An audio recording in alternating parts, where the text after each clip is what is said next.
السلام علیکم، welcome to my YouTube channel relation with Islam. امید کرتی ہوں آپ سب خیریت سے ہوں گے۔ آج کی اس ویڈیو میں ہم دیکھیں گے صحیح بخاری کی دو احادیث۔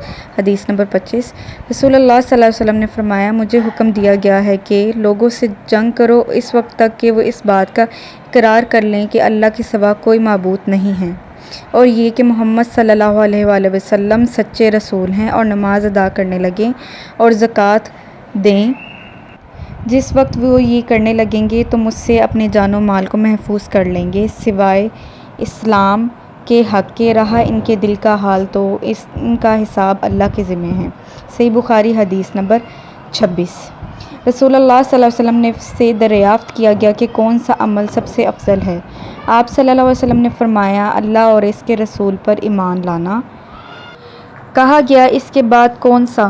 آپ صلی اللہ علیہ وسلم نے فرمایا کہ اللہ کی راہ میں جہاد کرنا۔ کہا گیا، پھر کیا ہے؟ آپ صلی اللہ علیہ وسلم نے فرمایا، حج مبرور۔ ویڈیو دیکھنے کا بہت شکریہ۔ ویڈیو کو لائک، شیئر اور کمنٹ ضرور کریں، اور ایسی بہت سی ویڈیوز کے لیے میرے چینل کو سبسکرائب کریں۔ Thank you.